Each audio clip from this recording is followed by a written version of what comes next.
It is January 6th, 2022, and 7:30 in the evening. I call this meeting to order. So has everyone had a chance to review the minutes from the December 2nd last year meeting? Just to be extra careful, if you could read the wording about it being an online meeting, I think that's an important part. If you have the agenda in front of you that says pursuant to. Sure. So if you just read that, thanks. Absolutely. So pursuant to Chapter 20 of the Acts of 2021, this meeting will be conducted via remote means. Members of the public who wish to access the meeting may do so in the following manner, as by joining the Zoom meeting. No in-person attendance of members of the public will be permitted, and public participation in any public hearing conducted during this meeting shall be by remote means only. Okay. Back to the minutes for the December 2nd meeting. Has everyone had a chance to review those? Can we have a motion to? Motion to accept the meeting, the minutes. The minutes, thank you. Seconded, somebody want to second? Second. Okay, thank you very much. So minutes from the December 2nd, 2021 minutes are accepted. Sorry to be a pain, but in remote meetings, you have to do a roll call vote for all the votes. Sorry about that. Okay, let's do the sorry, it's been a while now, out of practice. Let's do the roll call votes. Do we do the online hand raising, or do we just sort of wave our physical hands? In favor? Yeah, just calling out names and just having each person cycle through and say approve. Okay. All right, sounds good. Nick? Yes. Okay, Phyllis? I approve. Ian? Approve. Jenna? Approve. Wendy? Yeah, approve. Eric? Yes, approve. And Dan? Yes, approve. And approve also. So the minutes for December 2nd, 2021 meeting have been accepted. And then we also have the minutes for the public forum that happened on December 16th, 2021. Has everyone had a chance to review those? Okay, can I have a motion to accept those minutes? I make a motion to accept the minutes from December 16th. Okay. I second that motion. Thank you, Nick. And so let's take a roll call for approval. Nick? I accept the minutes. Phyllis? I accept the minutes. Ian? Yeah, vote to approve. Jenna? I approve. Wendy? I approve. Eric? I'll abstain. I wasn't there. So Okay. And Dan? Approve. Okay. I also wasn't there, so it's kind of hard to gauge. But the minutes have been accepted for the December 16th, 2021 meeting. All right. So for those of us who were there, I'm hoping that you can enlighten those of us who weren't and sort of share with us, maybe we can discuss the information that was received from the second information gathering session. Would anyone like to sort of share how that went, what you all observed? I can start. It was, of course, very thinly attended. I think in total we had 4 members of the community attend, 2 of whom I believe spoke. One of whom spoke at quite a bit of length, and that's reflected in the minutes. Unfortunately, I don't think it was terribly useful in terms of gauging, widely what public sentiment is. That was my takeaway from things. That's very useful. Has there been any conversation yet about sort of what went wrong, what the reason was for the thin attendance? Was it just because it wasn't a first session? Was it not marketed in the same way?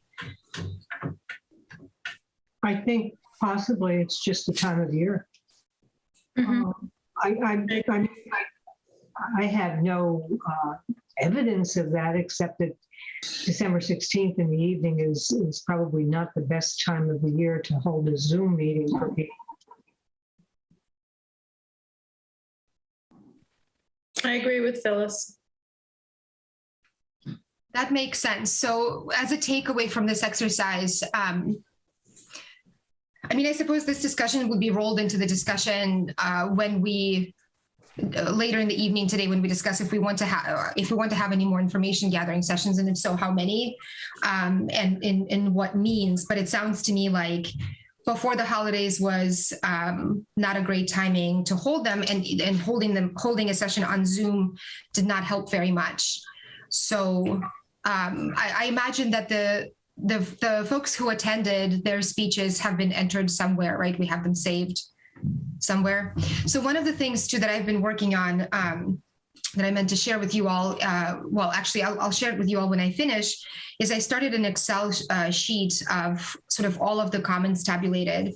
So what it looks like now is that there's a name for a person, their address, and then their entire statement as a comment. I did also start to sort of code these statements as being either pro change or against change, just so we can, do a calculation of how many more people do we have for than against. And I do invite, once I share this with the group, which I should be done at some point this weekend, I do invite as many of you as possible to look at the coding of them, because although in most cases it is clearly discernible, the position of the speaker, in some cases it's not quite as clear what the person is actually, where the person is actually leaning. Okay, so let's see here. So I mean, I guess if we don't have anything else to say about that discussion session, we may as well just move on to the next agenda item. I'm just going to mention one quick thing, if I could. It hit me because I watched the replay of this and of that meeting, and at minimum, where we were trying different way, we had talked about this at the December 2nd meeting. We had also talked about it at previous meetings about different ways to reach out to the public. I would say, okay, yes, we had sparse attendance at this, and I agree with Phyllis. It was the time of the year. I think that may have been one of the reasons, but at least we tried this one method, and perhaps we might be, I would suggest that we be slow to go back to this in the future. However, I think we'll also have to see what happens with the spread of Omicron and the COVID-related issues to reconsider whether to do it this way again. But at minimum, we tried. We did get one lengthy piece of feedback, and I would say at minimum we have that information, and now we can just move on and decide to move in a different direction to continue to gather information. Right.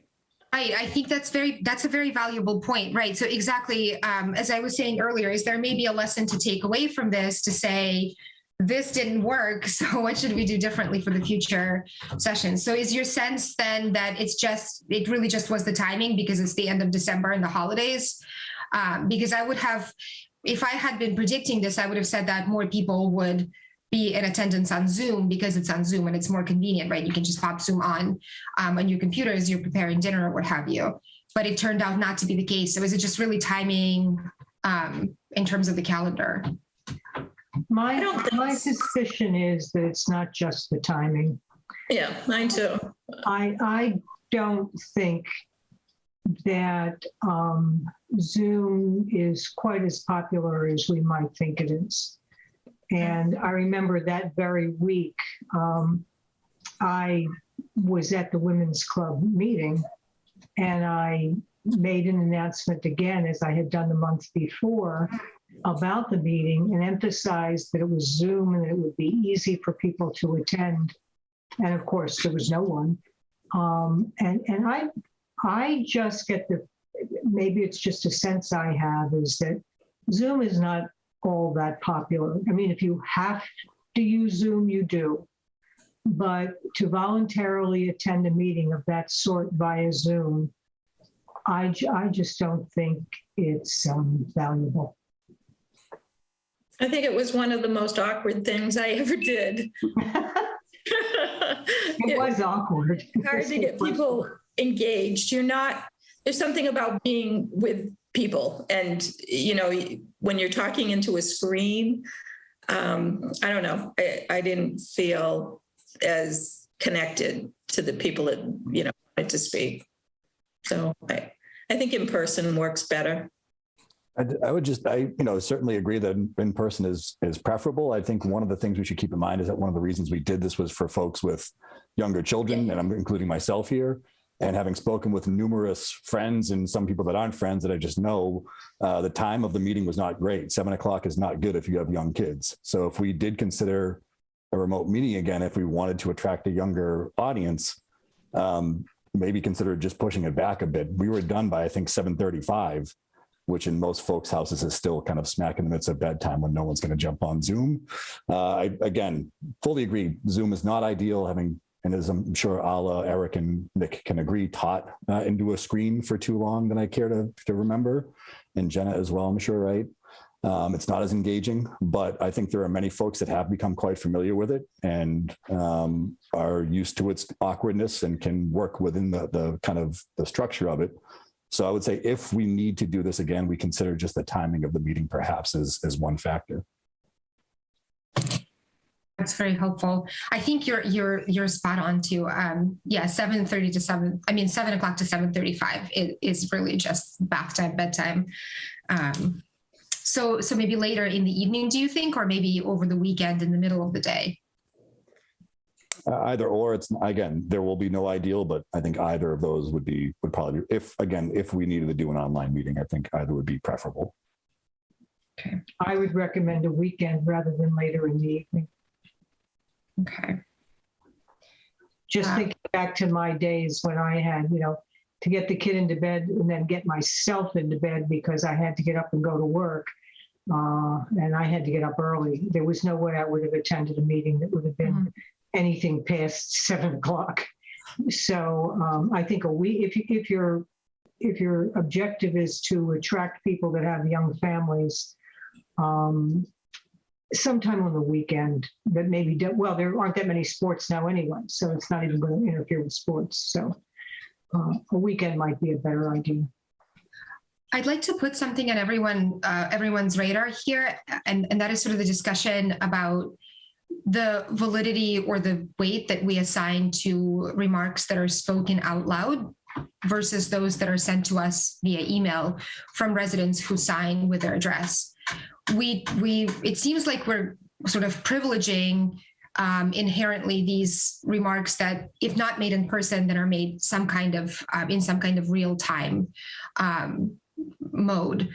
Should we, in order to make that as accessible as possible to as many people as possible, just simply not impose that burden of showing up and speaking the words somewhere, but open up those channels more of communication that can be done on the speaker's time, right? So I noticed that we still have letters and emails trickling in.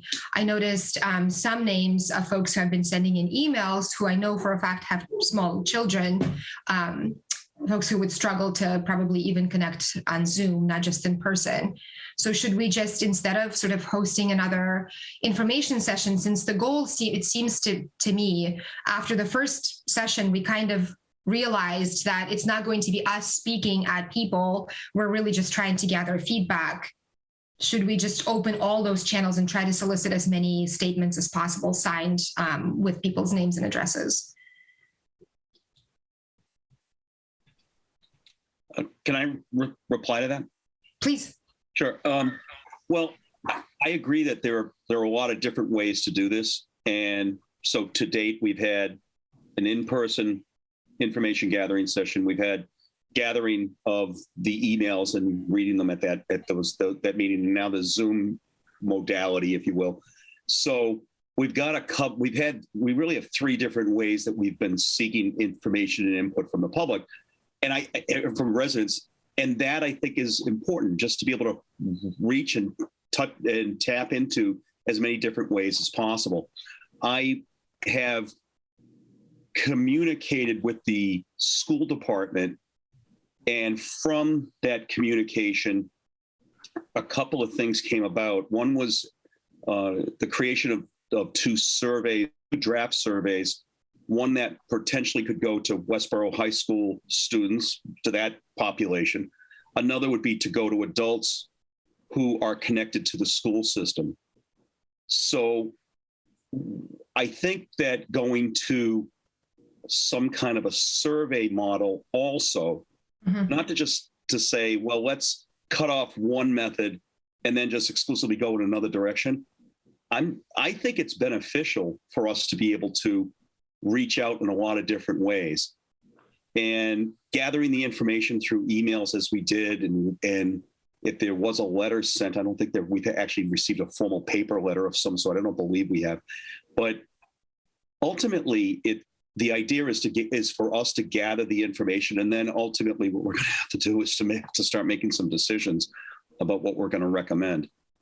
And at some point, with your permission, Alla, I would at some point tonight, like to be able to share with the committee the draft surveys I've put together. And I'd like to share a little bit about what I found, the communication I had with the principal at Westborough High, the superintendent of schools, Amber Bach. I would at some point like to be able to do that when you feel it's ready. We're ready to do that. But it'll speak, I think, to this point about how we engage in other types of outreach. Yes, I think we should do that under the point in the agenda where we discuss the outreach towards stakeholders, because it fits there, I think. This discussion, at least as I have been hearing it, it seems to me like it's flowing naturally into the point right after that, which is what to do with future information gathering sessions. So Nick's argument, if I understand you correctly, please correct me if I'm paraphrasing you wrong, is that we should continue to sort of carpet bomb, right? Like every avenue that is available to us, we should continue to utilize just to gather as much information as possible.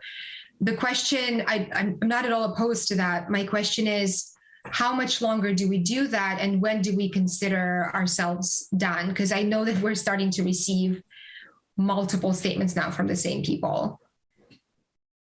Has anyone seen that email that said, I've emailed you before, but here is my second statement, right? So at what point do we consider ourselves, like we have gathered information from the town of Westborough? Do we want to reach a certain number of responses? What is that number? If so, do we want to hit all the categories of stakeholders? Do we want to have a certain number of information gathering sessions? Do we want to just have some sort of a general sense within ourselves that we're done? Do we have a criterion for that?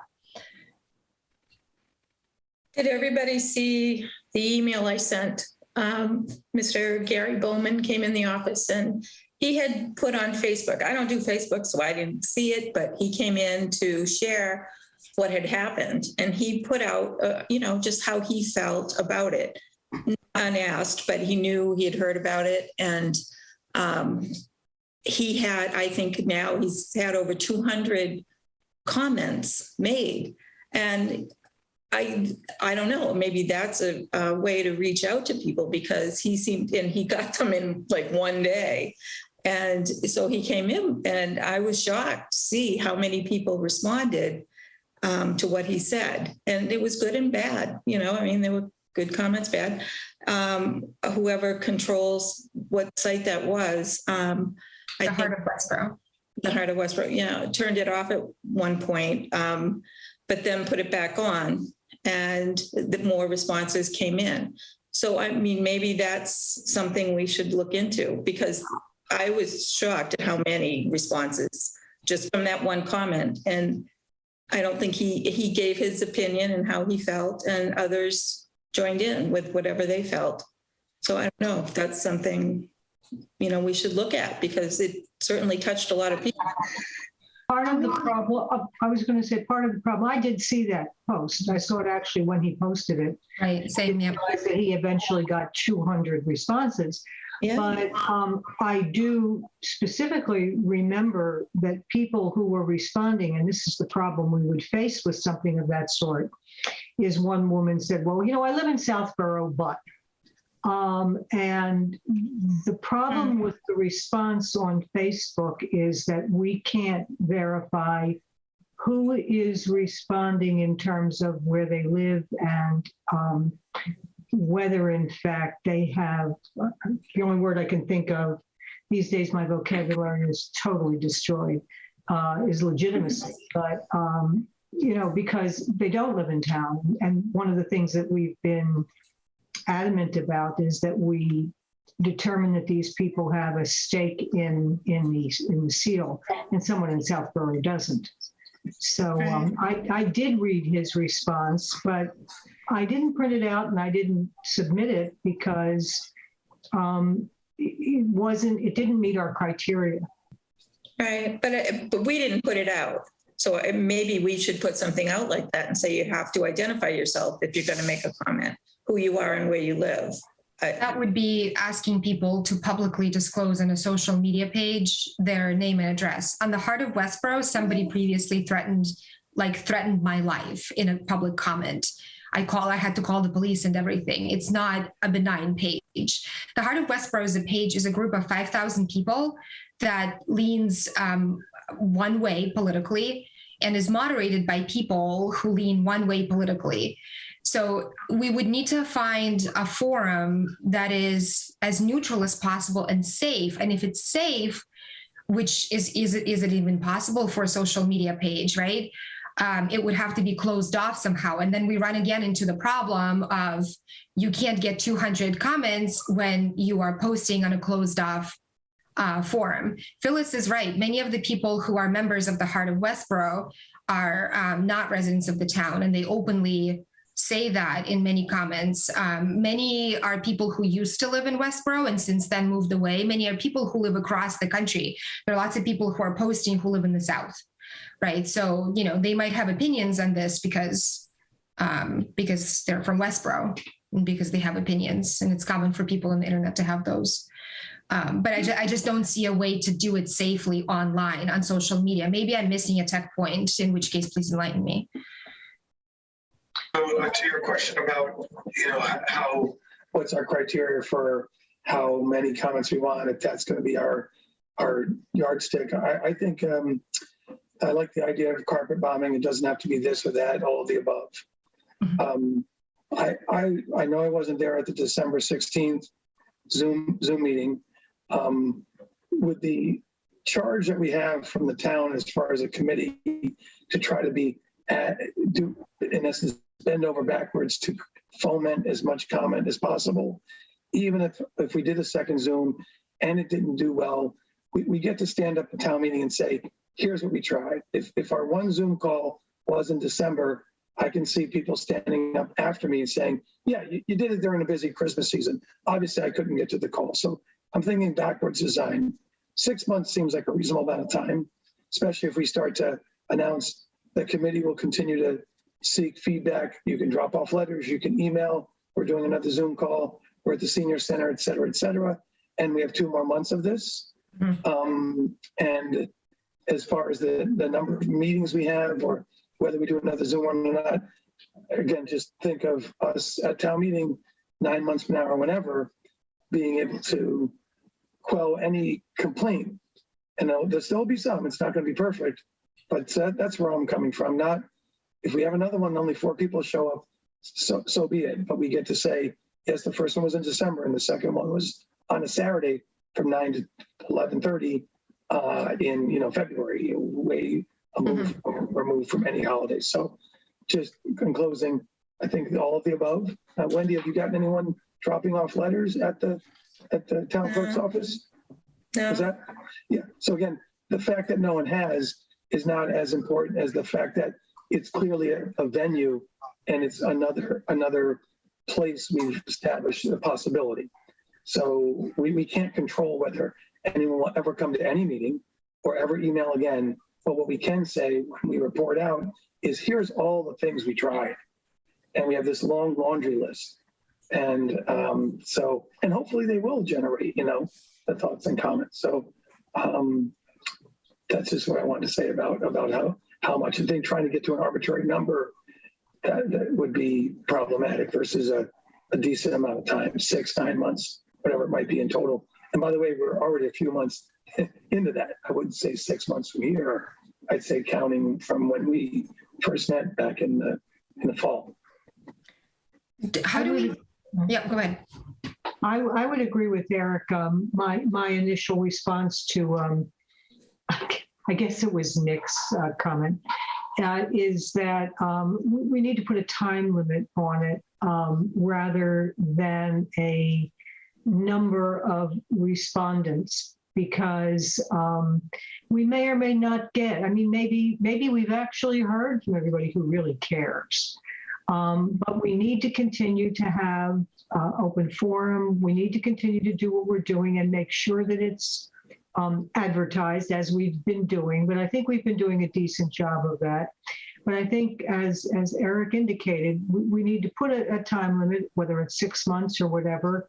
And at the end of that time, we can say we did this, we advertised, we put out public notices, and not worry about the number of people, because I just get the feeling we've probably heard from most of the people that care about it already anyway, to tell you the truth. I don't feel that at all. I just from that, I don't do social media at all, but obviously the people that do, putting it out there, I don't know which ones or which way or whatever, but I think we ought to look into that, because there was a huge response very quickly. And so there are people that are interested. Wendy, I guess I'm just saying it's not a safe thing. I'm not suggesting we use that site. I'm just saying we should look into something maybe through the town, or I don't know how to do something like that. But obviously that's the way people are communicating now, is through social media. So what we got was maybe 10 tops, and then this one thing goes out and you've got 200 people. So, and I would say a lot of those names are Westborough people. I didn't look them all up, but or they were Westborough people and they have a sense. And I think by saying that we're just going to go with what we're doing, maybe that isn't the right way to go. Maybe we need to open it up. I don't know what that platform would be. I'm not into that, but somebody that is might want to look into it. Is there a way for us to make a post and say, listen, like, we're not looking for you to put your address right here, but give the email address and say, if you want to post something and you want to post it here, fine. But if you also want to email us, we can read it that way, and just make sure that your address is there. That way it does stay confidential, but we're giving them the option to have a say and send us something. So we've done that, right? Both Phyllis and I did that in running up to both of the information sessions. We posted the posters as well. I don't know if Phyllis did that, but I also posted just like plain word posts on some of the local town pages. That was part of my outreach. So I did Wicked Wise Women of Westborough. I did do Heart of Westborough. I did Week Air. What else did I do? Wicked Wise Conversations of Westborough. I don't remember some moms and dads, Westborough moms and dads. And so you would think that you would get a lot of responses in that way from these posts, because these are social media posts, right? But that's what I'm saying. I guess that's my response to Wendy. Is not that I don't want to hear opinions. I guess what I'm saying is, if we're getting 200 responses, but 175 of them are people who were born in Westborough and now live in Florida, we can't use those responses, right? And we can't also ask people to put their personal information out there. Right. Nick, I'm sorry, you've No, that's quite all right. A couple of things. At the December 2nd meeting, we had a fairly lengthy discussion about a suggestion made by the chair of the select board to perhaps put a blog on the town website, or some kind of a web posting on the town website. And at that, we go back and look at those minutes, the committee at the time concluded that someone would need to monitor it, and that it was going to be somewhat labor intensive to be able to maintain that. And I do think it speaks to some of what we're seeing from the responses from that post I read through all those comments that you forwarded, Wendy, that was started by Mr. Bowman. And it was enlightening to read those comments, and it certainly gave some sense of where people stand. The same questions I had came up that have been expressed here. whether some of the people were residents of the town or were they past residents of the town, what have you. With that all said, I think one of the things I have noticed with the comments is that we are starting to get a little bit of repetition as far as opinion about the town seal. And much like when you do any kind of qualitative research, pardon me, which is, I would say this is analogous to that you start to get responses, when you start to see some semblance of repetition, that's somewhat of an indication that you can keep expanding. You can keep saying, well, okay, let's get 1,000 people, let's get 2,000 people. But once you start to get some repetition, Right. it may be an indication that the range of comments that we're going to be getting is saturated. I don't think we're there yet, but I think we're getting there. And yeah, it's only been if you look at the total number of actual respondents we've had, it's small. I wonder what will happen if we do have another information gathering session. How many people will we have? What kind of comments will we have? That's one. Secondly, as I started to suggest earlier, I wonder if we look at another methodology to do this, and I'm not trying to dismiss the idea of looking at a social media post, but I do wonder whether some kind of an electronic survey might be another way to go also. The caveat of having to put your name and address on a comment is something that we've been consistently insisting upon with all of the comments we're receiving. And it's a way for us to make sure that we are receiving comments from current residents of the town. And I would suggest that we have to be consistent with that. The only caveat I'd put in would be, for example, we poll the high school students. I don't think we need to know their street address. I think it's fine just to know their name, but I don't think we need to know the street address. But with that said, I don't think we're there yet. I think we're going to get there pretty soon, whether it's a third or a fourth information gathering session, however that format might be. I think we're going to get there pretty soon. And it kind of speaks back to the original charge of the committee, which is to have multiple forums. We have had two forums. Because the second one, the Zoom one, basically had one speaker, I would argue that doesn't meet the criteria directly. But I think we're getting close. Well, I think what Oliver said about those sites that generated this 200, and bear in mind, we know how this works. We're talking about people in line at a grocery store, so posting an easy click and you can share it. That's the spirit of what we've been asked to do. We can't control whether people are going to actually go through that tiny hoop and click the link to then share. And if they're willing, then we settle this real concern about, the nature of people posting back and forth on Facebook. No one puts their name and their address where I think it's not going to happen. Nor it's just, but the very next best thing is, well, how about we utilize these forums to try to get feedback? And we've done that. And we can potentially continue to do that.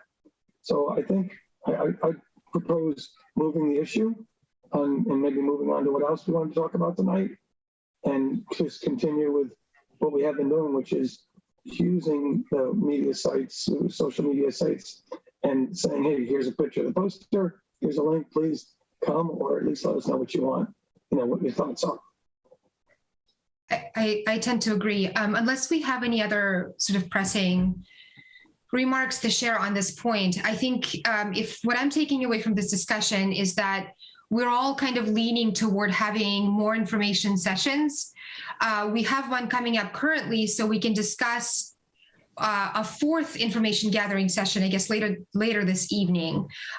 We can plan the timing for it and the format for it, and we can discuss those issues then. But it does sound to me like the takeaway from this conversation is that we need to keep trying, and we haven't quite hit that point of being saturated with comments just yet.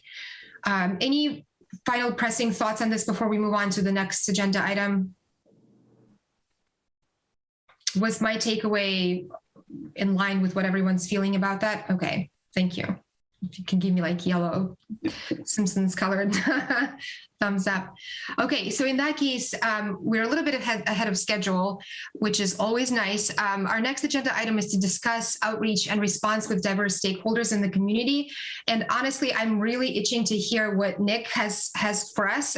So maybe if we can start with Nick and then move on to others. Okay, thank you, Ala. Let me start with some communication that I had with the school department. Just prior to Christmas, I contacted Mrs. Bach, who's the superintendent of the school system, and received a response back. And the response back simply said that that office has had much more success with outreach and communication to solicit opinions from families by conducting surveys. And that was the suggestion that this committee look at compiling some kind of a survey. And I said I would bring the idea to the committee. And then a second phone call that I made as part of outreach was to contact the principal of Westborough High, Mr. Brian Callahan. I had a conversation with Mr. Callahan last week.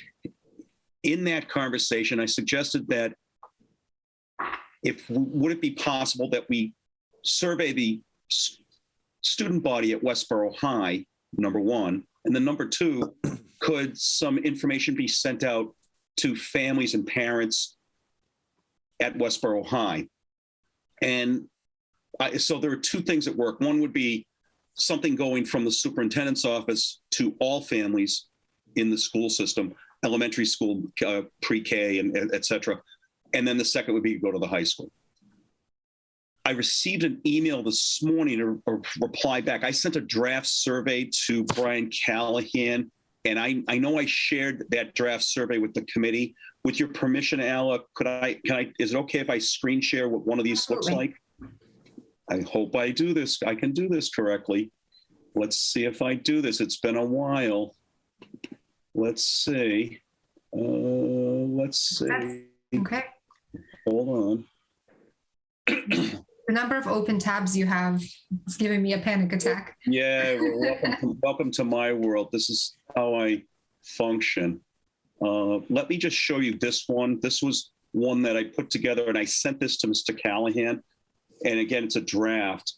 So in the early part of this, this is essentially our task. It was an explanation of what the Town Seal Committee wants to do, followed then by a short explanation here explaining what town seals do, followed then by the information and the charge of and I changed the word charge to purpose, to review the town seal. And this is information that I took from the slides that we used at the first information gathering session and the second information gathering session.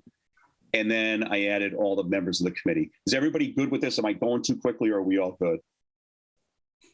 Just right for me. So then, again, borrowing the idea of what we had at the first and second information gathering session, I put this, the original seal created in 1913, explained that it was that. And then the seal, this is all information that it was from the idea that Dan Lambert put together for us, if you might recall. About this appeared on the 250th commemorative book in 1967. Whoops.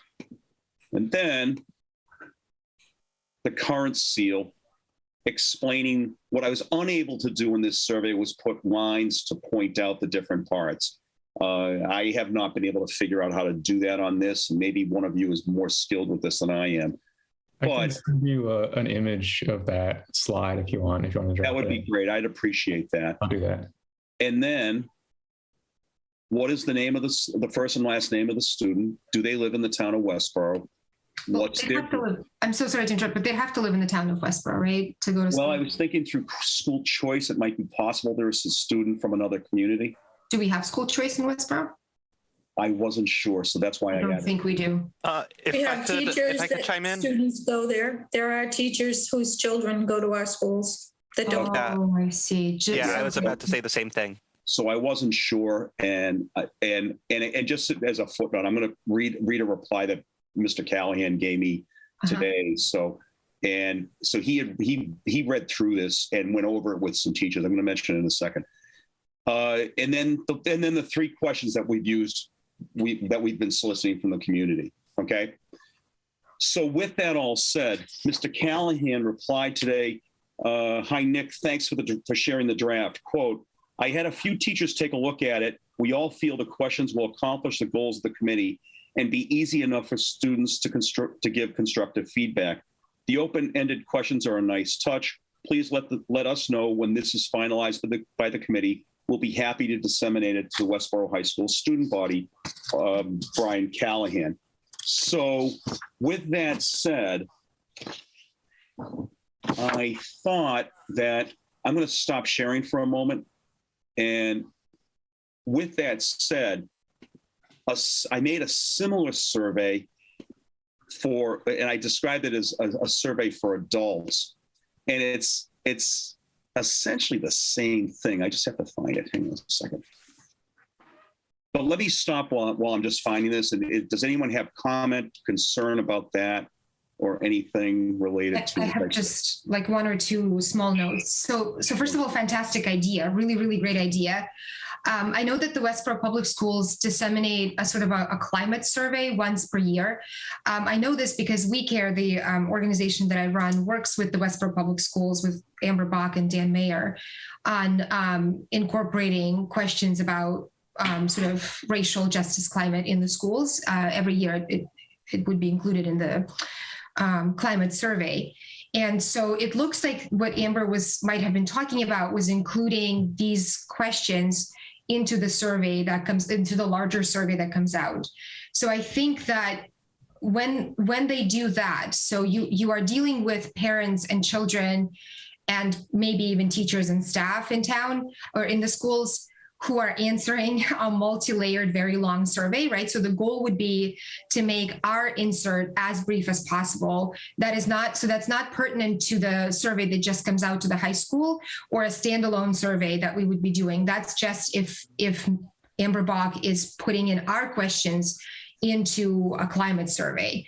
So that's one thing to look into, because I know that they had, we had to work with them a lot on shortening, sort of reducing the number of questions we were able to ask. So asking if maybe she has a cutoff or a limit of the number of questions. The other note here is the questions for the seniors are fantastic.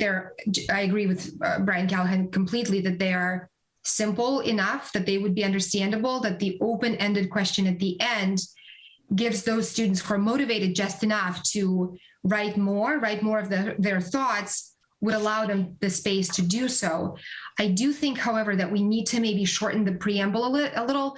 I realize that we've been sort of trying to copy and paste as much as possible because that's the language that we arrived at. That's the language that was used, I guess, in the creation of this committee. But what are the thoughts on paraphrasing that and squishing all of that into just one paragraph, just very brief, remembering who the audience is in the high school, right? That these are kids with the attention span of someone who likes TikTok. One paragraph of just sort of, this is the purpose, this is what we do, that's what you're being asked. What are the thoughts on that? I tend to agree, having used, open-ended surveys like this myself with my students. The shorter and sweeter, the more effective they tend to be. I like the idea of a survey. I personally am not sure we want to involve the kids. Look what happened, back in the 60s. Now the seal is obsolete, it's racist, it's irrelevant. I think we need to have a mature adult dialogue because these are costly decisions. If we get rid of the seal, there's a lot of things in town that have that seal on it that need to be replaced. So I'm a little hesitant to get kids involved, especially if they bring it home and their parents help them with it. Or I don't know. That's my thought. I think we did have kids last time, and now we don't want the seal anymore. Can I just give a couple pieces of context? When I spoke, okay, so let me talk about Wendy's concern first. When I spoke with Brian Callahan, the idea was that it would be given in school. And the reason I purposely made that a little longer because it would mean that one of the teachers, a social studies teacher, would walk them through it. Oh, I see. So that was, just to give you some context, that was done intentionally so that it would be part of a class. They would walk through it and then say, okay, you've got so many minutes to go and answer it now here in class. And because these are the main purpose was to try to show the students at the school that they can be involved in this decision making also. That's the purpose of it. With that said, when I also spoke to Dr. Box, to circle back to Alice's point about this broader climate survey, when I spoke to Andrea Matchnick, who's the Mrs. Box's assistant, I was left with the impression that this could go out separately. And if it goes out separately, it would be, again, probably the necessity to have some kind of explanation. And then to provide context would be there, but shortening it up, that's fine. I do understand what you're saying. So the second survey, so just to keep everything separate, the high school survey, part of the purpose of it is to be instructive, to teach students who are going to soon be registering to vote that they can participate in their town government. That's and my concern doesn't apply at all. Thank you for that explanation. Yeah, I'm not sure it's going to be as much of a concern because and that's why Mr. Callahan ran it by some teachers first. Right. So that's that part. Now the second survey, are we okay on time here? Can I show you the second one, or is this going too long? It's not going too long. We still have plenty of time. All right. So the second survey, I titled it the adult survey, as you can see up here. You can all see this on your screens? Yes. Okay. The content of the second survey is, the wording is the same. And again, I'm sensitive to the fact to what you said about it being too long. I try to take the information we used from the information gathering sessions and try to provide it here. With that said, it's identical. The wording is identical. I went back. Wendy was kind enough to edit some of this and made a couple of good catches on words I had omitted and things like that. And so the wording is identical. The imagery is identical to what we just went through. And the only thing that's different is that we asked for the participant's first and last name, street address, and then the questions are identical. Okay.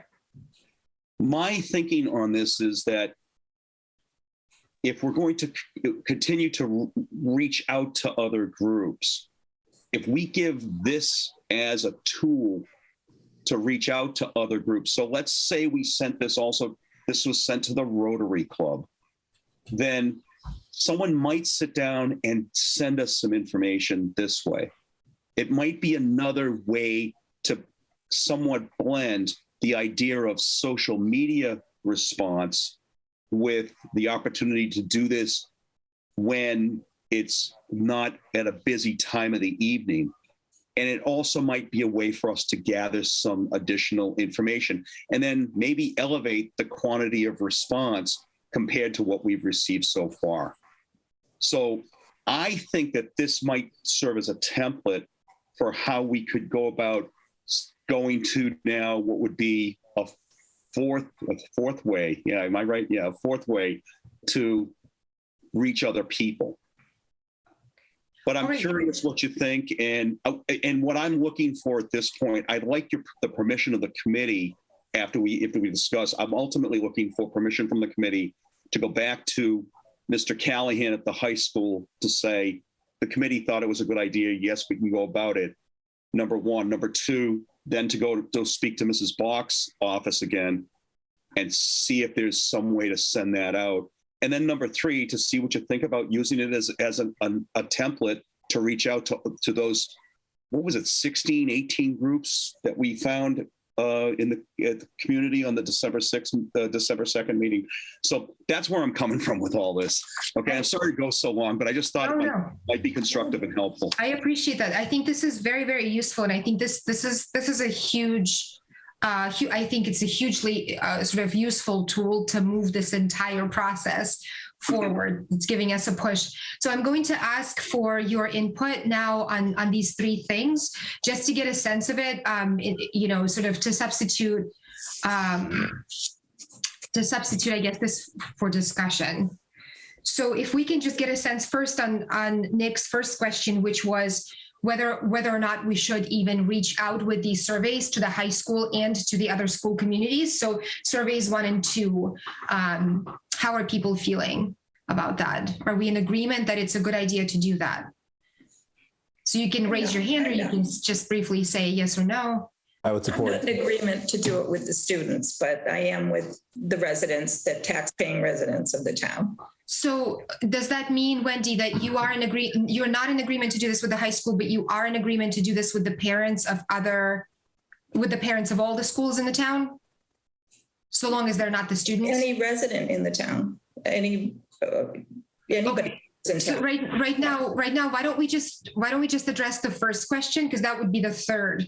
So which the first question is to distribute these 2 surveys, one through Amber Bach to all the schools, to the parents. So I imagine something would go out in some email or a folder or whatever, and the high school survey. So this is just about the schools. Right. I'm just saying no for that. Not, so including to the parents as well?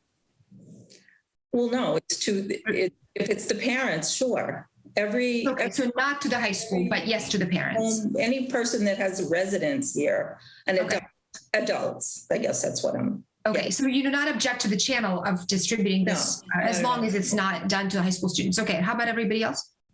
I support sending it to both. I agree with Wendy. I would prefer not to distribute it to the students, but I do think that the vehicle of I don't know what they call it, the backpack thing, or sending the surveys home via the schools to the parents, I think is a very good idea.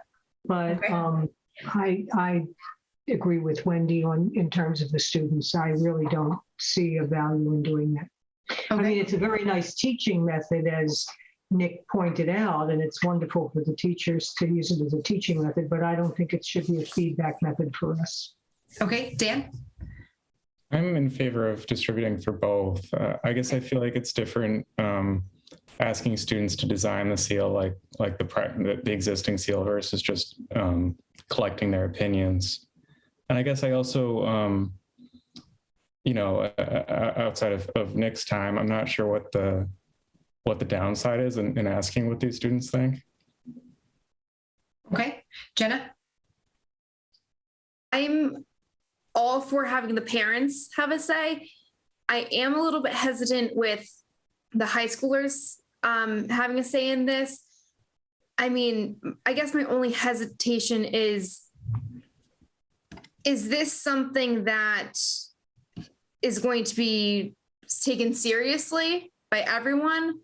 I guess, I mean, it all has to do with the actual student themselves, but I'm definitely hesitant about the high schoolers. Okay, and Eric? I'd say yes to the parents as well as high school students. I think that this is in the spirit of the charge of the committee to cast the net as far and wide as possible. And I don't see us ultimately making qualitative decisions about the comments. If we got an email from someone and we think personally their comments are way off, our job is to collect it, not to gatekeep it. So I would say yes to both. Okay, Ian? Yeah, I just want to point out, in terms of responding to Phyllis's and Wendy's comments, that our charge says that we are tasked with consulting a diverse group of stakeholders. It doesn't say anything about taxpayers, about adults, and I think that we would consider age as part of diversity. And I think that's one of the strengths of why we would want to, consult or at least give high school students the opportunity to respond. So I tend to agree with that. It seems to me that the spirit of this committee should be to be open to as many residents of the town. And I certainly think that high school students, as Nick pointed out, who are reaching the age where they will soon be able to vote, right, are definitely stakeholders in the community in which they are growing up. So, because we're not beholden to that, then interpret these numbers or these responses and issue a decision, that is based on the number of people who said one thing or the number of people who said the other thing. I think that there would be absolutely no harm in learning, in interacting with that component of the population in Westborough.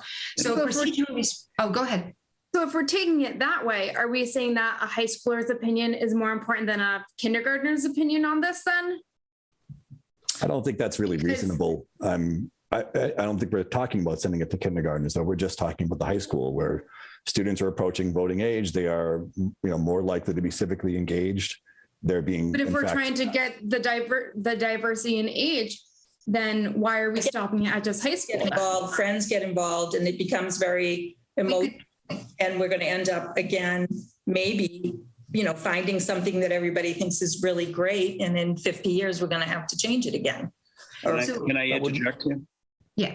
Okay. So the reason that I thought about creating two separate surveys was exactly to keep separate responses from the voting public or people or residents in the community from a group that by and large doesn't vote in the community, but will do so soon. Number one. Number two, this would be done under the auspices of a teacher present in the classroom, or at least that was the way I first put it forth to Mr. Callahan.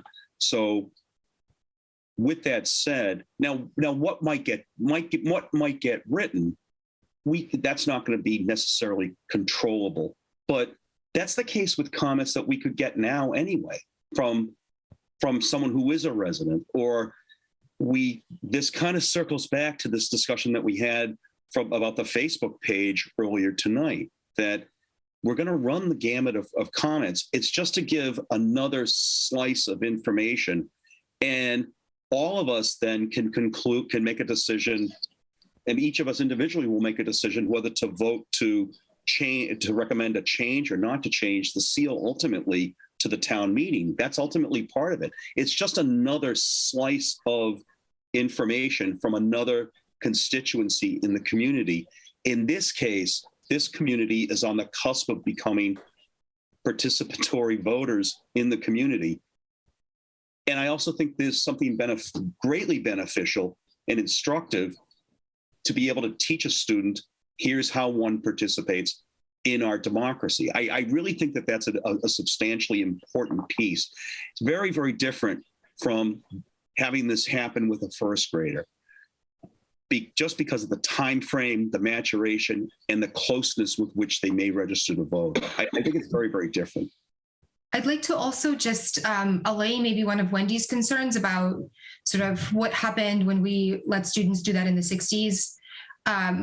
We're not in danger of repeating the same mistake here, right? Because we're not doing the same thing that was done in the 60s. We're not letting high school students design a new seal. We're simply asking them how they feel about the current seal and would they like to change that, right? And so thereby bringing them into this conversation, into participation in the civic process. So there simply isn't the possibility that would happen. I teach. Go ahead. Quickly, I teach 8th grade, and every 2 years, the 8th graders are under my charge are shepherded through actually 6th, 7th, and 8th, a thing called the Metro West Health Survey. So these are even younger students, and that data is collected, and real world decisions as far as how much money to put in school resource officers, how many psychologists to hire at local hospitals, what to do around law. So there is some precedent for this, even at a younger age, to get feedback. I like the idea, Nick, that the sort of social studies teacher would maybe give some context and guide them through it and give them a few minutes to do it. Some kids are going to blow it off. Some kids are going to be silly, but this is true. This could also be the same type of range of comments we might get from adults. So But there is some precedent for doing these types of things here in the Metro West area, and has been so for a while.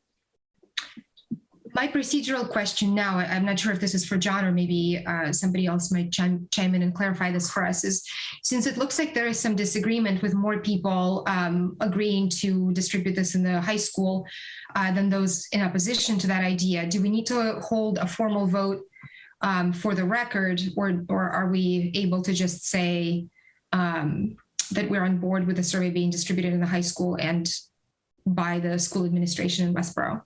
Well, since you've been having votes to schedule public information sessions, I think to be consistent, somebody could make a motion and you could vote on this as well. Thank you, John. You're welcome.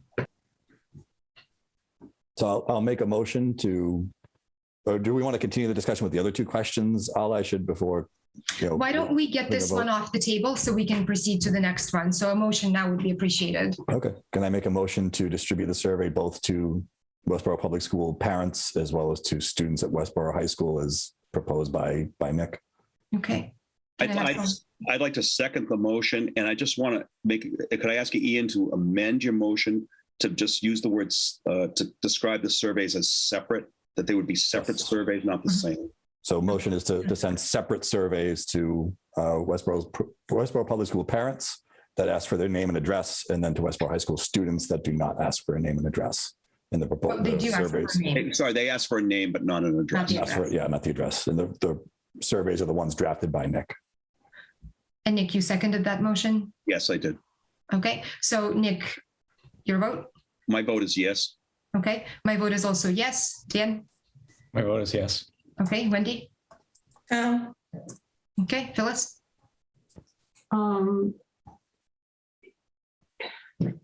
The reason I'm hesitating is you combine two things, one of which I would vote for and one of which I would vote against. If this one fails, somebody could always make a motion for just the part you want. All right. So there's another way to solve that problem. So if this motion fails, you can make a motion in favor of the parents one.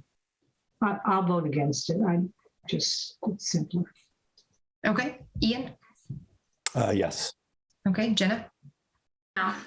And Eric? Yes. Okay, so the motion passes.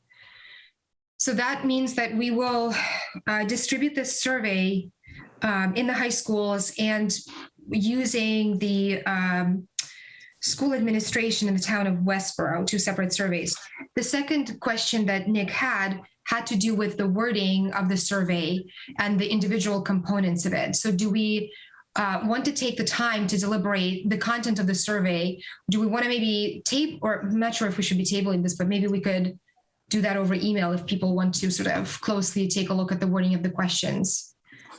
Well, what's the best way to do that? What I was going to suggest is could I have just simply have permission to, with the one relative to the high school students, could I just have permission to work with the high school principal about, and he had suggested actually the social studies department chair, but I don't want to use that. He just, in his response to me, he said, just teachers. But I just have permission to work with them about the wording of it, and with the idea being that we wouldn't add anything from what the committee's seen tonight, this committee's seen tonight, and instead perhaps shorten it if the decision is to shorten it back or to condense it as you suggested earlier, Ala. Could I have permission to do it that way? I think it may be a little more efficient to do it that way. Okay. Do we want to vote on that, or do people want to weigh in with some comments on that?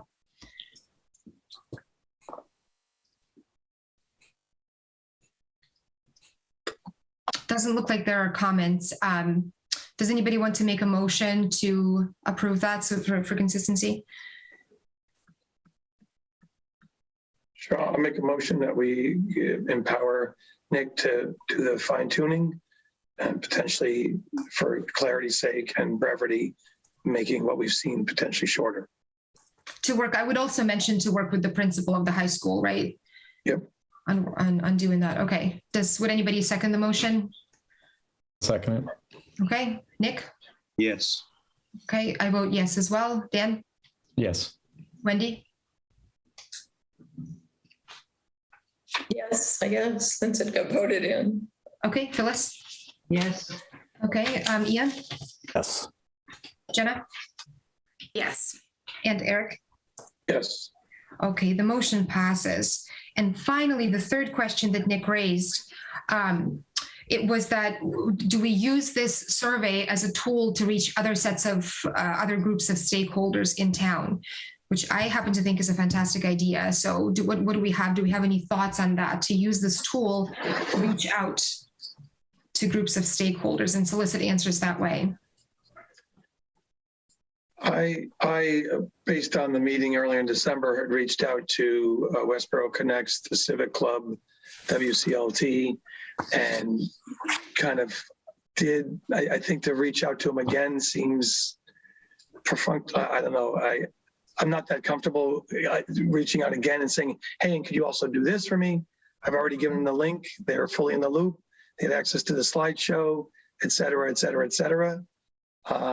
So maybe if the email came from someone else, I guess just personally, I feel awkward in going to them again. I didn't realize we might be doing that again.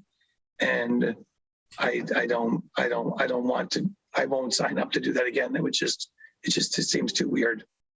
Sorry, I know it's maybe. No, just a quick question. Yeah. Did they ever give you their position as a group, or was the purpose of the communication only to sort of to make them aware of the information gathering session that was happening? My takeaway from the meeting where we discussed this, I believe that you didn't have a chance to attend that particular one, was like the WCLT has membership, a couple hundred strong. They have an email, you get that to the president of that group. He potentially, or she, will send it to those 285 people. Mm-hmm. It wasn't to try to get the official stand of the land trust and what they think about it. Mm-hmm. So that was how I approached it. It was, Okay. and it happened to be in relation to the Zoom meeting, but it also had other ways, like, all the doors that we have that we were trying to get info was communicated with them. So I had done that with the three groups I said I would do that with. So just a point of clarification, that's what we had agreed to do with the December 2nd meeting. So it wasn't like we were going to the Lions Club and saying, what's your position on this? The Interfaith Council, what's your position? Instead, it was, could you distribute this information to the members of your group? That makes sense. And then it would solicit comment back. That makes sense. A follow-up question on that I have is, it makes sense if some of these groups of stakeholders now it would not make a lot of sense to reach out to them a second time.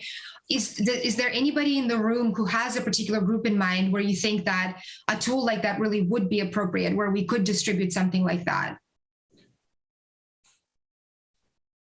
Is this where, maybe to circle back to the other conversation, using Facebook or other social media platforms just to put up, here's a link to a survey where you can add your feedback, might be more useful, and therefore it's not asking people to put their addresses on Facebook or whatever other platform you're using, but it's, here's where you can go to do this survey, right? So, and we've identified all these other Facebook groups already, and we can just go through those channels as a start at least.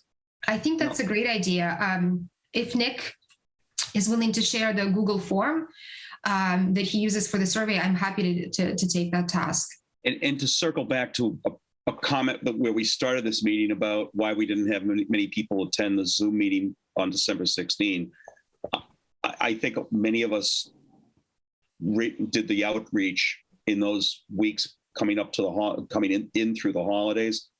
I'm wondering if actually a second reminder, here's a survey you could fill out. I wonder if actually that might glean more information, because if it's, if you get the survey and there's an 8-inch snowstorm coming in and you get the survey, you might take the time to read this, to fill the survey out. I'm just thinking, like, if it's in the dead of winter, here, I'll say it. Let's say the Patriots get eliminated from the playoffs and people are not paying attention, they might have a little more time on their hands. That's, maybe we might get some more. Or we've said it earlier, maybe we're starting to get saturation. The people who really are concerned about this, maybe we have heard from those people in the community. Or maybe we should raffle Exactly. a hat with a Westborough seal on it or something. to Exactly. Participants in the survey. Can I ask a quick question though? So everything with these surveys, I have these on my personal Gmail account. Mhm. Is there a Gmail account, or is there some kind of a account that the town has? That might be a John Arnold question or a Wendy question. I think we can probably work with Mark Stockman and find out if there's a way to do it. So I'd say you guys can focus on the content and who you want to send it to. And then Nick, perhaps you and Ala and I can work with Mark to see if there's a mechanism, or we can ask how the master plan committee did it. Worst case, somebody can set up a separate Gmail account and do it. But I'd say, why doesn't the committee, just for efficiency, focus on what they, who they want the survey to go to, and then we'll find a way to do it so it doesn't come from somebody's personal email account. Yeah, because that way, if it's from a way that if it could be sent out by the town, then it could be posted as a town. Sort of like when meetings get posted, it could go to the town's mailing list, and it would be a link that could also be used by any of you to send to friends and groups or whatever. But let's worry about that, because that's more of a technical thing, and I'll help work with Mark Stockman to see if there's a best way to do that. That's perfect. Just for consistency again, so we can have that in the meeting, in the minutes that we have all agreed on doing this. Can somebody make a motion to agree to distribute this Google form on social media platforms in town? And I'm happy to take that task once the survey is set up. Can somebody make that motion? Yeah, I'll make the motion. Okay. So that was the motion to distribute the Google form on local social media pages. Do we have somebody to second the motion? I'll second. Thank you very much. And Nick? How do you vote? Yes. I also vote yes. Dan? Yes. Okay. Wendy? Yes. Phyllis? Yes. Ian? Yes. Jenna? Yes. Eric? Yes. Okay, the motion passes. So we have that task, and like I said, I'm happy to do that. All right. So we do have a little bit more time to talk about the outreach to other groups of stakeholders. We haven't seen each other in a long time, and so I'm feeling a little bit out of the loop. Does anybody want to share anything else on their work with groups of stakeholders in the community? Or does this wrap up the discussion? I'm just concerned or curious. The stakeholders, is this people that use the seal? Is that it? Is that what if you're a town department or entity, you wouldn't use it. So I don't know who we'd reach out to. Like I had the Rotary Club and I think it was Women's Club, but none of them, or the Historical Society, which isn't a town, it's an organization, but it's not a town. So none of them have really a stake in the seal. So I don't know who other than town departments. Yeah, let me just chime in to help out.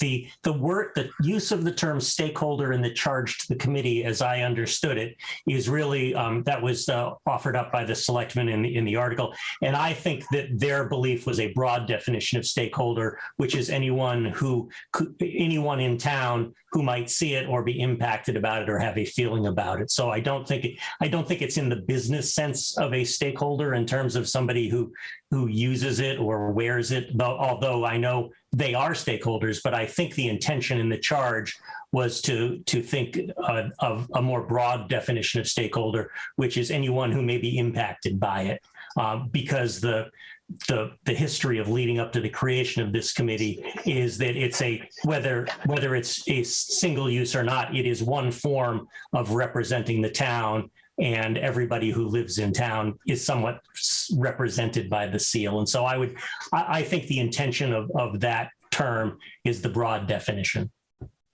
So we had this discussion, I want to say 2 meetings ago, not counting the information sessions, and it seemed like we were all in agreement that we want to keep the definition as broad as possible to satisfy the charge of the committee, right, which is to gather information. So as such, we are open still only to the residents of the town and their opinions, but we are willing to consider any person who lives in the town as a stakeholder if they're impacted, as John said, by the seal. So what I think it was either Eric or Ian who said that, the idea is to really just gather more responses. So with that in mind, are there any additional groups of stakeholders to suggest? Are there any that you have consulted and you have news, that we haven't discussed since the last meeting? I'd like to still, I know I suggested this group in the first conversation when we started talking about stakeholders. The group is We Care. I'm not sure if is it a conflict of interest for me to distribute the survey there if I run that group? Or is it not? So if I just put it up on the page? What you mean because you're a member of the group? No, I'm the chair of the group. I don't think that would be a problem to distribute it. Phyllis, you're a member of the women's club. Am I right about that? Yeah, okay. Well, I'm not the chairman, but I'm a member, and I've made presentations twice now, and I've sent out. I had the chairman send out an email. I mean, I've approached them several times. Unless maybe I'm missing something, but I don't. You just no. I think it'd be analogous to. I've been on committees with Amber. If Amber was on this committee, which is conceivable, it'd be the same as like, I don't know, should I be using my position as the person who decides what emails go to the parents and shouldn't do that? I mean, there's no money involved. There's no conflict of interest. I think it's perfectly okay. That'd be my position. It helps us get feedback, which is what we're charged to do. Okay, perfect. So in that case, I will, with everyone's permission, would like to distribute the form through We Care as well. Okay, great. That's fine. Okay, wonderful. All right. So that looks like it looks like we are wrapping up that agenda point, which is to discuss outreach and response with diverse stakeholders in the community. And so at this point, we need to discuss the plan for the next information gathering session that's happening on January 16th. And is it, oh my goodness, it's not next week, it's the week after January 16th. Does anybody have a calendar in front of them? What day of the week is it? It's on Saturday. Oh, it's Sunday. Saturday. No, Saturday the 15th. Oh, I'm sorry. It is. Wait, there's a typo in the agenda. It should say the 15th. Oh, the 15th. Okay. So January the 15th, Saturday. Oh, because I have it on. Oh, all right. Okay. So we wanted to discuss the plan for this, and then we also wanted to at least start discussing whether or not we want to have a fourth information gathering session. So this particular information gathering session is going to be for one particular group. Is that right? Is it just for the seniors, or is it open to anyone? It's open. It's open. Yeah. Okay, open to anyone. January 15th. And what time did we say it was going to? 1 to 3. 1 to 3 p.m. Okay, and is that on Zoom or in person? No, it's in person. Can I just interject for a quick moment about this? Of course, yes. That's what we're doing. All right, thank you. So this afternoon, I got a phone call from. I've been speaking on behalf of the committee with Alma Demanche, who's the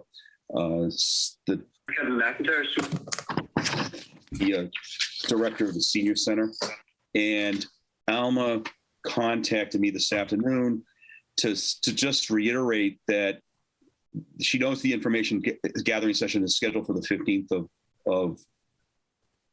of January, and she said that in her opinion, it could continue as scheduled. This assumes that COVID cases in Westborough do not increase substantially. I'm using her words. And she didn't say anything beyond that. But she said there's plenty of room for social distancing.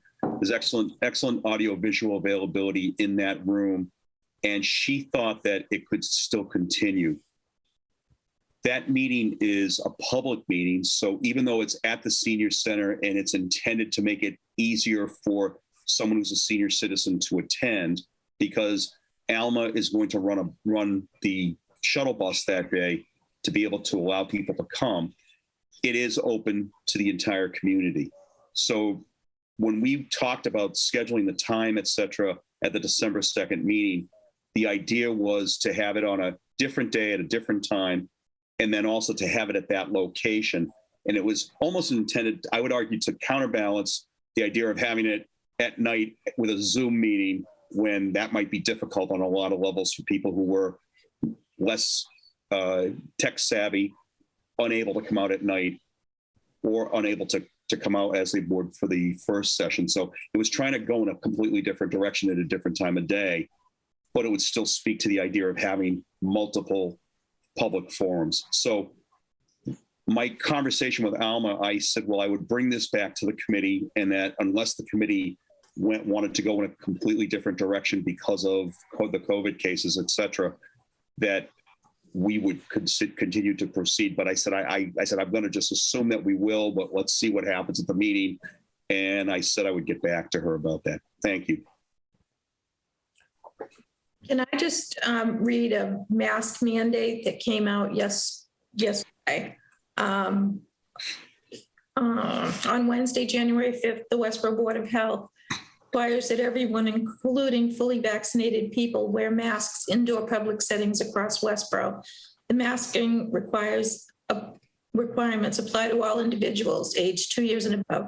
Masks are to be worn completely to cover a person's nose and mouth. This order is in effect until January 31st and may be extended to a further date if the board deems necessary. And then the Board of Health voted to advise that all town meetings be conducted virtually when at all possible for the month of January. The Board of Health will revisit this advisory the end of January. So if you're meeting remotely, you must follow, well, it goes on, but that just came out, and I don't know if that's something you want to think about. Will people show up? Because that, yeah, and that, Wendy, I was very surprised when Alma called me this afternoon to say this. I was very surprised. However, I'm just passing along what we said. No, no, I'm not. I'm just saying that I'm out, and I don't know how many people would show up. And I don't know. Maybe we should think about rescheduling it. But I think that's something we should definitely consider. I mean, given the fact that we reorganized this session, right, in order to comply with the Board of Health recommendation, I think the latest predictions from the CDC is that the peak of Omicron is expected somewhere in January, middle to end.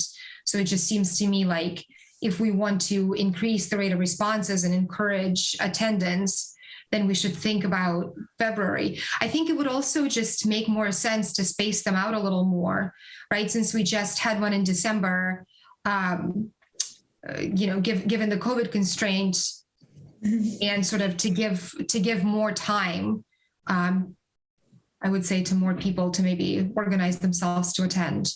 If we're targeting, well, I don't know if we're targeting, but certainly by having it at the senior center on a Saturday afternoon and running the senior bus, you are targeting seniors.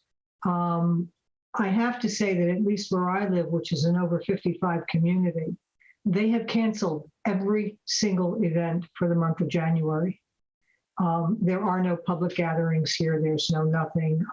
And I think that a lot of people in that category are hunkering down, at least for the month. So we are not going to get people that might otherwise come because they're going to be hesitant to go out into groups. Right. Why don't we, so what is everybody's general sense? I'm personally leaning toward postponing this just to not exclude the vulnerable populations who would be reluctant to appear in person. Honestly, I am reluctant to appear in person, to tell you the truth, with two medically fragile small children who are too young for vaccines. It's a scary thing. And I wouldn't fault anyone who doesn't feel up for coming out in the middle of January. I also agree. There's no giant urgency that we have to get some information on that Saturday. It sounds like, Nick, you've established this relationship, and she's, of course, I'm sure, would be very understanding, and we can shoot to do it sometime in February, or maybe wait till later January and revisit it. But it does seem prudent to postpone it. We can continue these. we can continue the other, sorry, just lastly, we can continue these other attempts to get, email or information via post on social media and in the interim, and shoot to do the next in-person after the peak, hopefully in February. The just a couple of footnotes. When we scheduled this meeting, it was done. So that was on. I contacted Alma on December 3rd, the day after we had our December 2nd meeting. Mm-hmm. So time-wise, it's been relative to the January 16th meeting. It would have been about 6 weeks' notice. And part of the purpose in doing that was to try to have this meeting put into a newsletter that is sent out to all senior citizens in the community. So the notice was actually there was certainly a longer amount of notice relative to what we did with the December 16th meeting. As I say, I was very, very surprised when she said, I thought she was calling to say, hey, we ought to cancel. That's what I thought she was going to say. And then it was, no, we've got plenty of space. We do it. And she said, we have people who have said they're coming, and there's plenty of social distancing and you can proceed. I was very, very surprised. And I said, okay. I said, well, I'll bring it to the committee. The date we were told at work today, Alla, by our school nurses, was that the claim was that January 14th would be the peak of the Omicron, and then it would start to decline. That's what we were told today at work. And that was something cited from the CDC. That was a date cited by the CDC. Yep. So middle 10, exactly. Yeah. Yeah. So I agree with you. I think if we look at something, the problem with going into, I was thinking out loud here, but I was starting to say, well, we could go into the first week of February. The problem is the first week of February is the snowiest week of the calendar year, historically. That's the rub with it. So are we better off to go with that second week? And I guess where I'm going with this is, if we're going, we haven't heard anything from Dan or Ian or Jenna about this, but if we were to go and move it, when would we move it to? Number one. Number two, we just, given all the other machinations of giving adequate notice to the senior center, putting it in the newsletter, et cetera, it would mean calling Alma back tomorrow, which is fine, but, or calling Alma Monday, because I don't think Alma will be there tomorrow with the snow. But just trying to get, there's just a lot of lead time, I think, that's necessary to do it with a switch. That's all. We did, just at FYI, we did also have a snow date, a verbal snow date of, oh goodness, I don't know the calendar. What's the last Saturday in January? The 29th. Okay, that was one snow date. And then wherever Dr. King's birthday is that Monday, that was a second snow date. It's so Dr. King's the 17th. Okay, so that would probably, the 17th would probably be too soon. The 29th was another potential snow date, and my understanding was Alma was going to put those snow dates into the original message that was sent in December. So I'm just trying to provide context, and I don't need to be doing all the talking. Sorry. Ian, Jenna, Eric, how do you feel about this, Dan? I agree we should move, and the 29th could work. I don't know that we should, whether it's the first or second week of February. The calendar is an average, right? And the averages are born out of extremes. So let's maybe not plan around potential snow. So if it's not the 29th, then I would say the first Saturday in February, just to get it on the books. Okay. Yeah, I agree. I think we should postpone. And I feel like maybe the 29th would be fine. It's so hard to know. But I think the 15th, or do I have that right? The planned date, I think, is it would almost be irresponsible to hold it on that date. Irresponsible, yeah, I think that's a good word. Jenna, did you want to chime in one way or the other? Yeah, I mean, I agree that I think that we should postpone it. Is the canceling just, can we get all that, the information out to in the newsletter again, or is that something that needs to be a bigger process? I assume it's easy to do. I can hang a note on the door because my partner edits the newspaper And the newspaper won't go out until around the 29th. So that if we postpone it to the 29th, there may be issues with notification of people from the senior center. I don't know how Alma would have to handle that, because he generally finishes editing the newspaper like around the next to the last day of the month. So could I make a suggestion that then we go to the first Saturday in February for a couple of reasons. If that 14th date that was cited by the school nurses at my school is even remotely correct, then that would be the first Saturday in February would be 3 weeks later, as opposed to 2 weeks later. What I'm thinking is, let's avoid then having to have at our next regular meeting a discussion of whether we need to postpone this information gathering session again, given that we might still have concerns about COVID spread, et cetera. I wonder if a little more time actually may be a more prudent way to go at this point. Well, the order from the Board of Health goes till January 31st. This order is January 31st. So there's also the consideration of what Phyllis just said. If the paper goes out around the 29th of January, then we need to give enough time to people to plan. And if we're planning it for February 5th, then that's exactly a week. So should we give 2 weeks from the time that the paper goes out to February 12th to give sufficient time to plan? I think that makes sense. Yeah, that's fine. That makes sense to me too. Okay, so let's just postpone this until February 12th. So, and keep all the details the same, 1 to 3 p.m. in person, unless a new variant happens or something else. Okay, that's so excellent. So can I ask a mechanical question?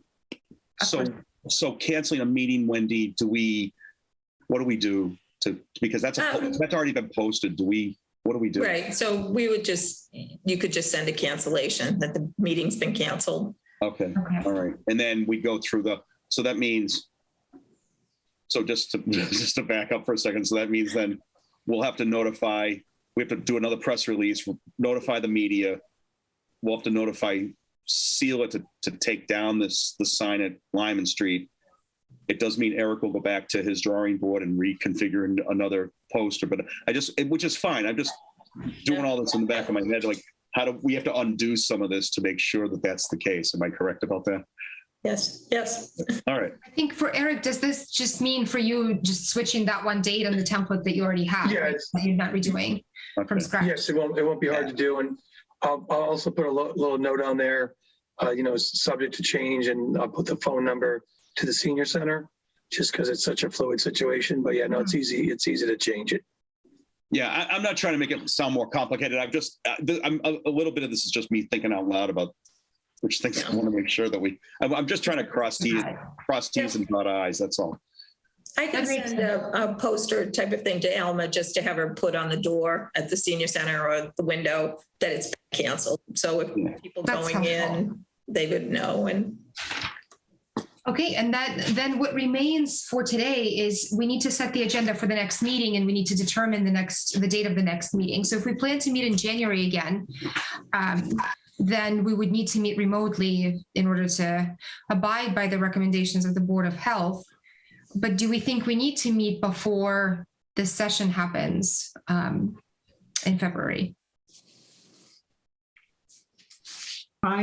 The only thing that I would be interested in is if I don't know when you're going to be posting these surveys on the social media, and of course, Nick's conversations with the high school and so forth, but I'd hate to see that go. Basically, we'd be talking almost 6 weeks from now. Mm-hmm. So I don't know what Nick's plan is for posting and distributing the surveys. I think Amber would need some time to turn around with those just to make them happen. And then we would need also time to tabulate the results. I guess my only either way. Yeah, I'm gonna start as soon as the the Gmail that is not Nick's personal Gmail version is available. I'm going to post that right away. I'm not sure how long. So I don't anticipate them being up on social media more than maybe a week, maybe 10 days or so. But then that will also require sort of gathering all of the responses and analyzing them and things like that. So I think that actually puts us, if we schedule a meeting to discuss the results of the surveys at some point close to that February meeting, that sounds just about right for discussing the results. Okay.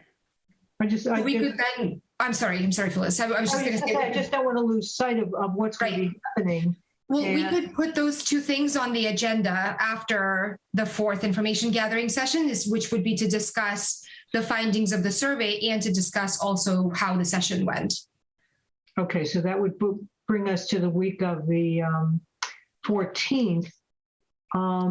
That's not a vacation week, is it for you folks? It's not for me. No, but I have something the week of that week, the 17th, which is a Thursday. I have something the 17th, 18th, and 19th, but. Okay. Should we say the 16th then, a Wednesday? We don't have to meet on a Thursday. Okay. Okay, so that's okay. I'll just as usual. Well, I might need a pickup, but that's all right. That's not a problem. Ping me if you do, Phyllis. I'm always happy to. Yeah, that's So the 16th, we want to say the 16th at 7:30 p.m. Is that a Wednesday? It's a Wednesday. Yes. Okay, I know I can't do that. You can't do Wednesday. Okay, never mind. Well, how many other people can make Wednesday? So everyone, Nick, can you make Wednesday? It's just going to be hard for me. I'm taking a group of kids somewhere, so it's going to be a little hard for me. Okay. So do we want to go beyond that 19th then? Maybe do the 21st of February? It's President's Day. That's in the middle of a February vacation that would be for me, and I can't speak for Jenna and Eric, and I'm a little. We don't have a February vacation where I teach, so. I'm just, you get, it's a public meeting, so I'm hesitant to say whether I'll be in town or out of town and things like that. So, right. What about the 15th? I could do something on Tuesday the 15th. It's a Tuesday. I could do that. Okay, I can also do that. Can I just get like a sense of people with, Wendy, how about you? Good, okay, and you can do that also. So why don't we say then Tuesday, February 15th, 7:30 p.m. And we are now, for now, we're going to plan to conduct the meeting in person, right? Unless some other calamity happens. And so, Nick, I assume you're going to chair that one. So I will. Yeah, and I just want can you just tell me again, Ala, the agenda items? We're going to look at the results of it will be technically we call it information gathering session number 3. Right. And review the survey results. And it's 2 agenda items, right? Okay. And why don't we also just add in correspondence, so that way if we have between now and then, if anyone on the committee has other results, we might wind up getting other emails from email messages from members of the community, things like that. Could you also, Nick, put on the agenda, I will share before that date with everyone the collated comments in the Excel or a Google sheet, rather not an Excel, but like a Google sheet. So just a discussion of that document. So we can receive that. If I understand correctly, something like that. It's much like when I sent out the draft of the survey to everybody. You'll send a draft of the collated. We'll send a draft, exactly. Okay. But I would like to discuss that in the actual meeting. So right. So nothing will be decided. It's just to provide information. Okay. So I'm just making sure we're crossing our T's and dotting our I's. That's okay. all. And so you have the agenda for the next meeting. There's one more item that's not on today's agenda, but I really would like to get off the list of the town report. Yes, it's the town report. So Nick provided generously the first draft, and then thank goodness, yeah. Right, and then I did the edits and put it in the format that Sela Dorr actually requested. So with the proper margins, and it's like a whole the the size of the paper is not 8.5 by 11. Actually, it's something else there. It's so have people had a chance to take a look at that Word document? Or thank you, Nick, for sharing that. I added a couple of things there and edited some things for clarity. So this is the version that you edited, Ala. So, I mean, are we going to do this? Are we going to read this now, or do we want to? How do we want to do this? I would suggest if it depends on the will of the committee, but I would suggest that we just read it right now. And okay, let's do that. And then if it's approved, then I'll just send it to Sila right after. Is that okay with everybody? Or everyone's okay? Okay. So would you like me to read it aloud, Ala, or do you want to read it? I think just keep it up on the screen. I think we can all read. Okay.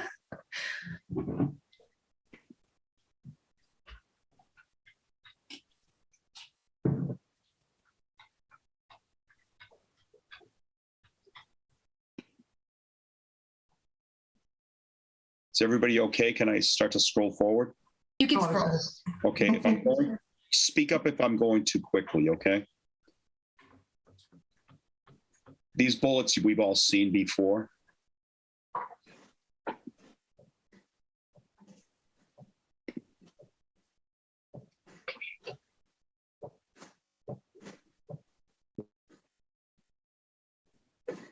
So that is one addition where I said that some of our work was to appoint whom Yes. to appoint as what Yeah. position.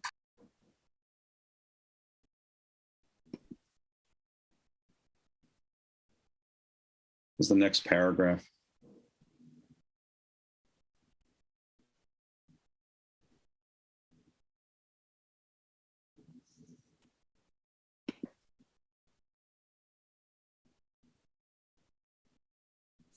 If in the paragraph above where you have the cursor blinking, May 15th, 2021, town meeting, our guidelines for our committee's operation committee should be capitalized. Our guidelines for our. And actually up above to committee appointee, Candace Parsons also should be capitalized. Good. Everybody good? Any questions, comments? This is really straightforward, nicely done. So yeah, I'm good to scroll if you need to scroll. Are you able to scroll, Alan? I'm not, no, because you're sharing. Okay, yeah, okay.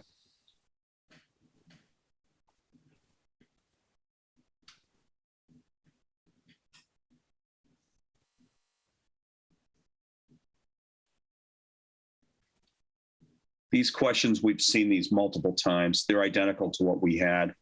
Could you capitalize committee throughout this paragraph as well? Yeah. First sentence. Committee. Then question number 3.